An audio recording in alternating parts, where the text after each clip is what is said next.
Welcome to the series on professional ethics in engineering. I'm Michael Louie. I'm a professor of electrical and computer engineering at the University of Illinois at Urbana-Champaign. If you're an engineering student, you will spend about 2,000 hours in classes and laboratories learning from your professors. But the time you spend with these videos may be the most important of those 2,000 hours, because although in your professional career you may never again solve a circuits or statics problem, you'll spend your entire lives being professionals. So it's worth spending some time to think about what it means to be a professional and what your professional ethical obligations are. You will learn most from these videos if you take some time to answer the questions that I will ask. I will deliberately pause to allow you time to answer. Even better, discuss your answers with other students to see whether they agree or disagree with you, and for what reasons. So let's start with an apparently simple question. What is engineering? Not as an academic subject, but as an occupation.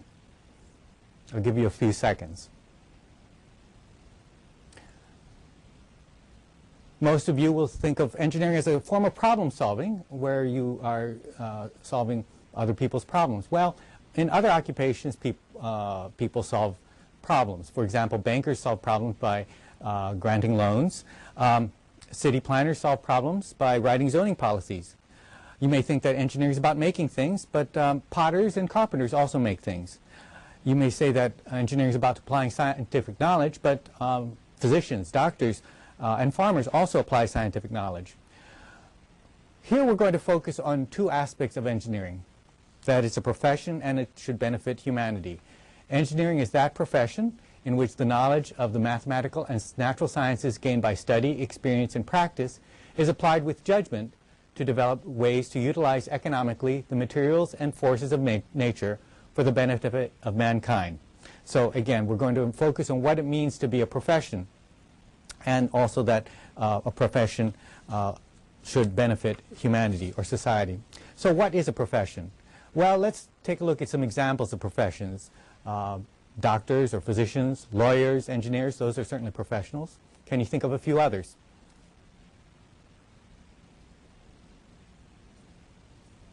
How about some non-professions?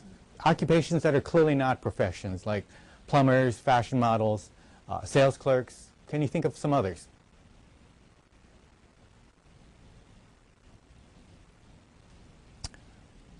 So, other examples of professions that I thought of were accountants, social workers, clinical psychologists, physical therapists. Examples of non-professions might be waitresses, custodians.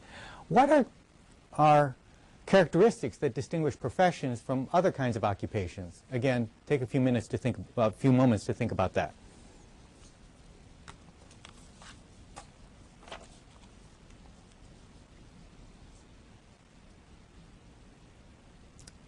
I'll share my list with you.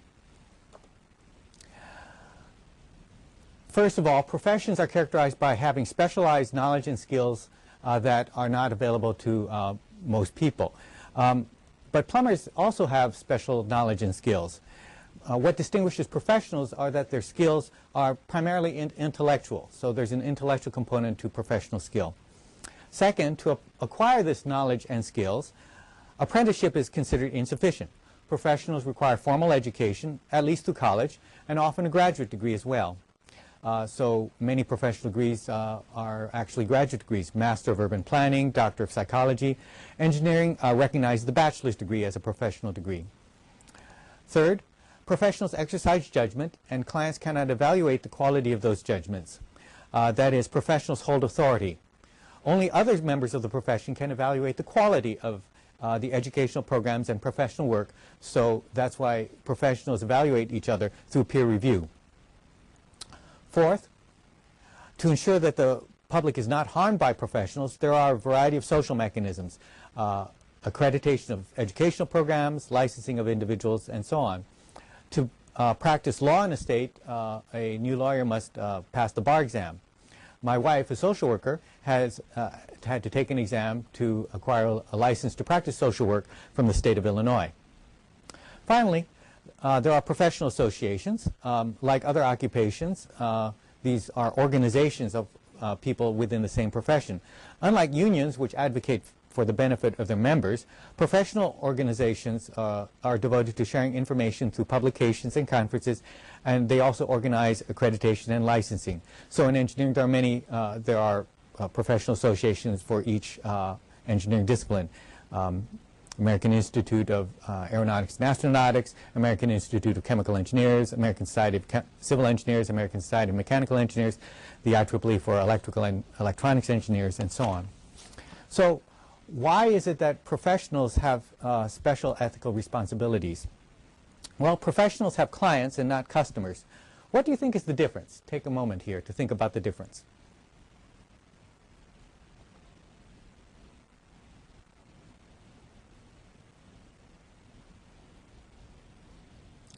Well, one obvious difference is that the relationship between client and a professional is usually longer than that of a customer and, say, a sales clerk.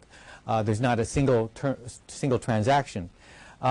Perhaps more important is that when you have a customer, the object is to satisfy the desires or the wants of the customer.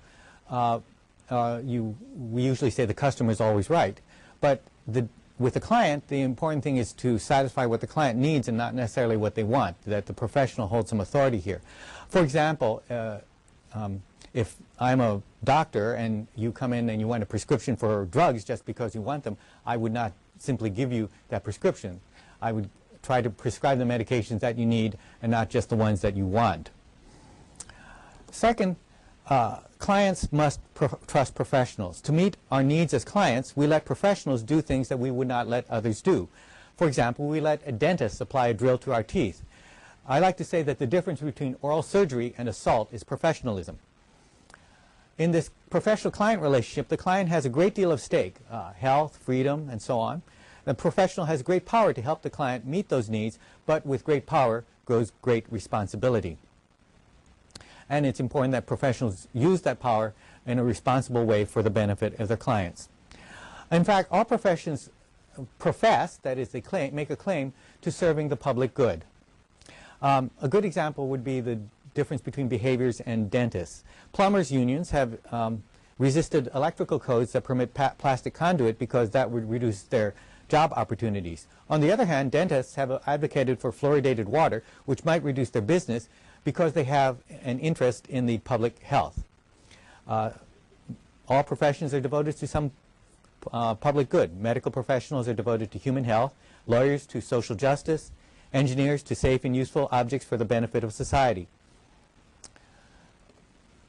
These special ethical obligations of professionals are expressed in codes of ethics. These codes are published by professional associations. Engineering codes of ethics emphasize safety. While all of us are obligated to avoid endangering others, engineers have a special obligation or responsibility to ensure the safety of people.